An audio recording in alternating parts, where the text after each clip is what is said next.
Okay, so hi everybody, we're back again. It's Heather and Nigel.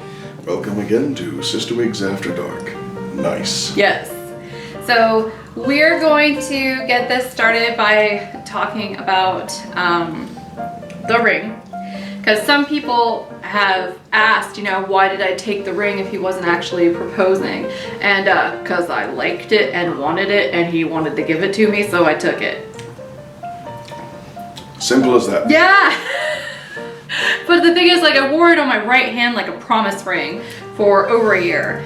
So, it did mean something to me. It wasn't like I just took it and ran off with it. It was still, a meaningful gesture, and but he wanted me to have it, so I took it. I wrote some notes about stuff I wanted to cover because there were certain things that you have done over the years that are amazing, and I want to draw attention to them, so I'm sorry in advance if this is kind of embarrassing. Oh, gosh. But he's super cute. He's adorably super cute. So don't look, because this is like Nigel's greatest hits. So.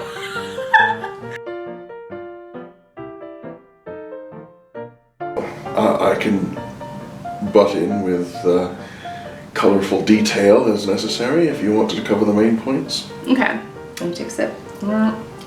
This is an amusing little domestic white blend. It's tart, it's cheeky, it's almost insouciant. You say I sound pretentious. Birds of a feather, right? Yeah. Anyway, okay, so in 2004, we were hanging out, and one night, one of the last times we hung out, that when you came for that visit, in fact, it was the last time that we hung out during that visit. It was like the night before you would leave or something like that. Yeah. I came and picked you up, and I took you to one of my favorite places that no longer exists. Near the Canton-Akron airport, there was this pond right next to the airfield where blue heron and turtles and all kinds of stuff would kind of hang out. And it was just this beautiful, quiet little oasis of wilderness, kind of strangely positioned in between the highway and the airport. Trees, long waving grass, nice pond. There was a stream. Strangely tranquil. It was beautiful. And the planes would go overhead like that. Yeah. I just am passionate about this place because it was really beautiful. It was. And it's not there anymore. The way of the world. Yeah. So anyway, I took him there and I put on some Nick Drake. I kind of set a scene. It was raining. We actually watched the storm come in from over the horizon, and it was a doozy of a storm. It was. You could hear the wind blowing ahead of it. You could hear the thunder coming from miles off. The long grass around the lake was blowing in waves, rustling in waves like long grass tends to do in high wind. It was a charged atmosphere, put it like that. Yeah, well, probably literally a charged atmosphere. Yes. Yes. It was great. It was very beautiful. And we had a moment in the midst of all of this.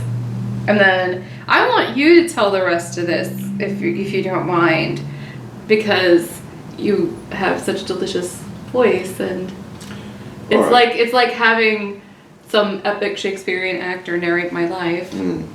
All right, well.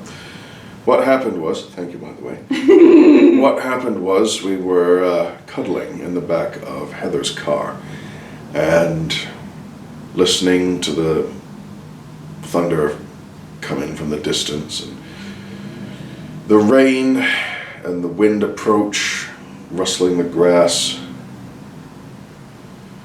And we started to talk about feelings, how we felt for each other. And Heather has a bit of a problem articulating feelings. She has them, but she's not very good at expressing them to other people. Anywhere she might be vulnerable, it doesn't translate very well.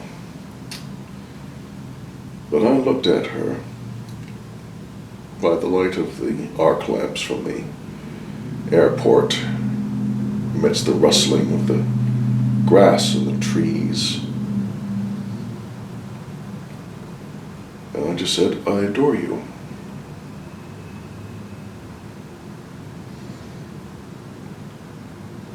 Throughout all the years we've known each other, I adore you.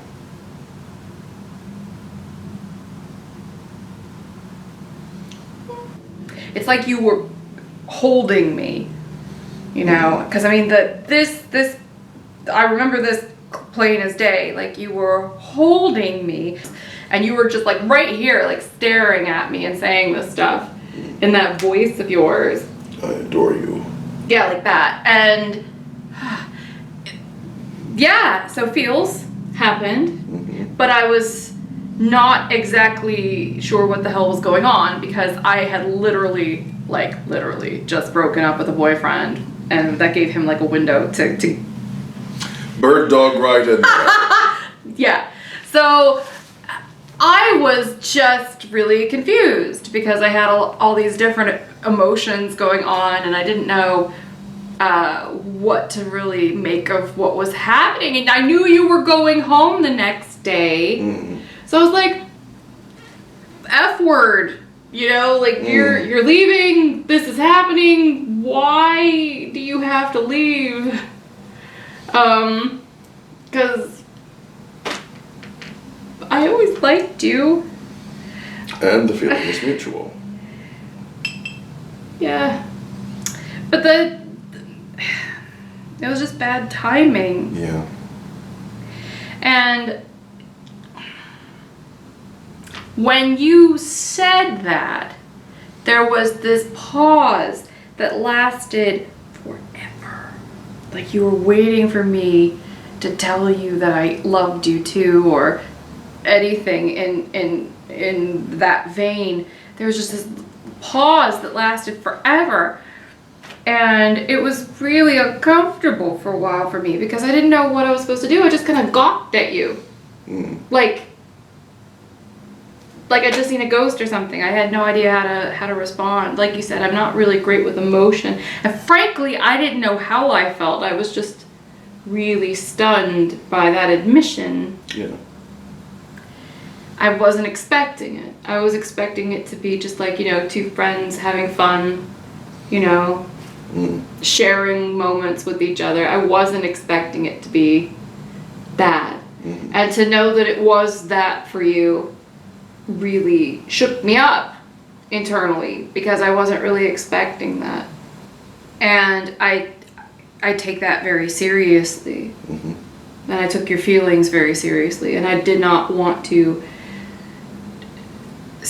misstep and say something inappropriate, you know, because I chronically shoved my foot firmly in my mouth. And I didn't want to do that in this situation, so I just sort of gawked at you, and the whole time you're holding me and staring. It's like you're staring down at me. It's like you were enveloping me and staring at me and saying this, and I didn't know what the heck to say back. And so you waited. It was probably only like 90 seconds or something like that, but it seemed like an eternity where we just stared at each other and you stared at me like searching for some kind of response. And then you just offered one up because you wanted the moment to stop, or you wanted to save me from not knowing what to do. I think you could tell that I had no clue. You did seem a bit deer in headlights.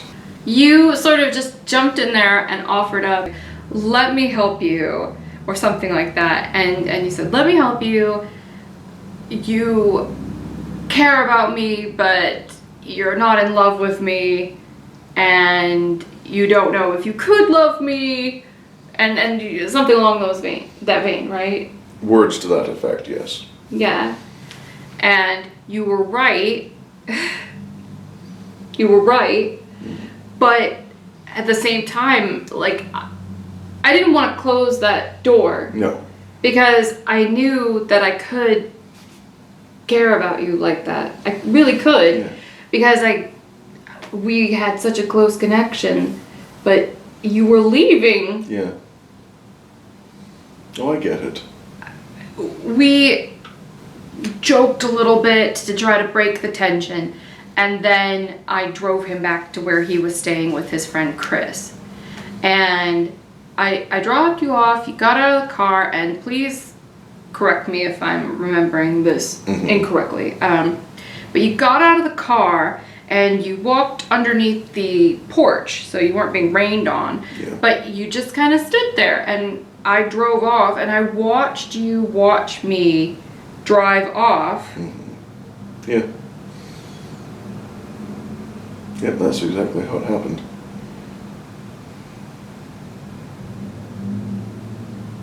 That's like something out of an 80s movie. We've already discussed what should be done to people who made the 1980s romance movies. Yeah, I know.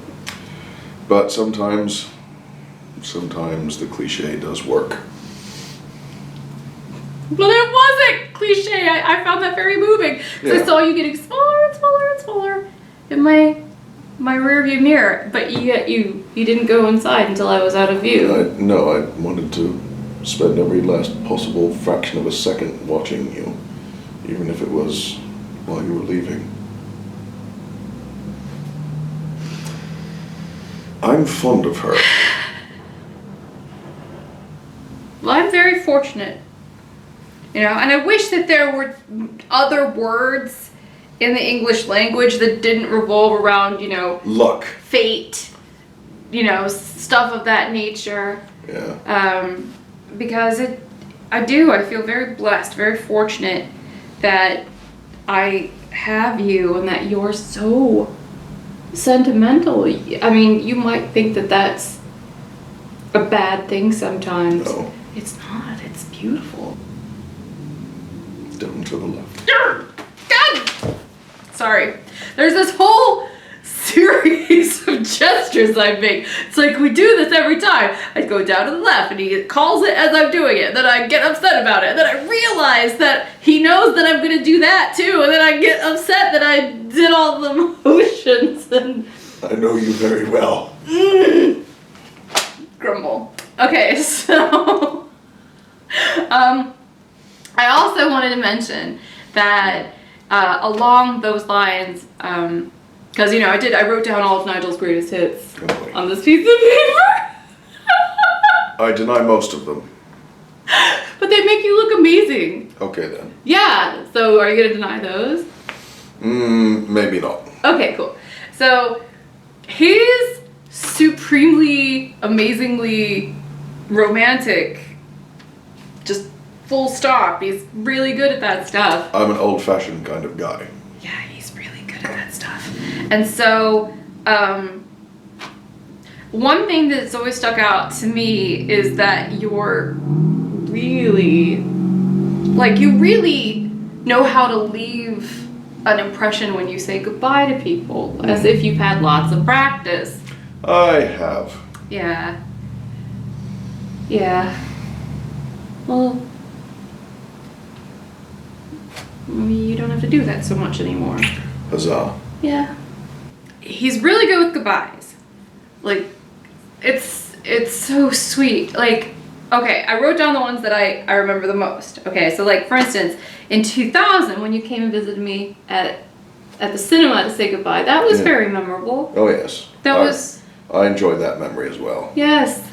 And then in 2002, when you hugged me too long, like that was a goodbye. And then, you know, watching me drive off like that. And then when I came to visit you in 2015, was it? The February? Look, oh my God. Okay, so the whole time I was over there, I could tell, you know, because this was before we kicked things off again. It was before we were an item again, but definitely before we were engaged. Mm-hmm. So before this whole ring episode, I went over for a visit, as he's mentioned, and I swear I could tell you were paying attention to every little thing I was doing, and not in a creepy, off-putting sort of way, but in a, I kind of got the impression that you felt like you weren't ever going to see me again. Yeah. And that you were trying to memorize everything. Good. I adore Heather, and I wanted her to have a good time in February 2015 for that 2 weeks. We were together, half of which I was sick as a dog. And I felt, well, here I am flubbing it again, so after this I might not see her again. So I wanted to make sure everything was burned into the little grey cells. I wanted it to be memorable for both of us. Well, it was. Good. Mission accomplished. Yeah. But yeah, I could tell. Like, I would wake up and he would be looking at me. And again, it wasn't creepy or anything. No, because she does the same thing to me. I do. I stare at him because he's cute. That's why I do it to you. Yeah. Yeah. But that's why I would always wake up sort of surprised. Like, hey, hi, what's up? Because it wasn't, I mean, it wasn't creeping me out. That wasn't why I would wake up. Yeah. You were very sweet about it. It was just, Yeah. I'm not used to Unexpected. it. Yeah. Like, for instance, in 2006, when I came over to visit, which we're going to get to in a moment, when he went to say goodbye to me, like, he let the shuttle take me away, and I think you said something to the effect of you just wanted to keep your composure and... Yeah. See, the thing was, at that time she came over to visit, and it was only for a couple of weeks. It's all we could afford at the time. Thing is, I'm an emotional type. And saying goodbye to Heather again for at least another year before I'd see her again. We're both kind of emotional, and if her bottom lip started to go and her eyes started to well up, then I knew I would follow close behind at this point, so I didn't want her to see me going off like a sprinkler system. So I put her on the... It did help, though, because you keeping your composure helped me keep mine. Yeah. So put her on the shuttle and waved her away as she drove off. He tipped his hat! Yeah. It was like something out of an old movie. As I said, I'm a bit old-fashioned. We're weird, though, because we're doing all this non-traditional stuff. And yet, here you are saying that you're old-fashioned. In a way, I'm kind of old-fashioned, too. I like to do my own thing, like you do. But yet, there are certain things that appeal to me because they're old-fashioned, I guess. Yeah.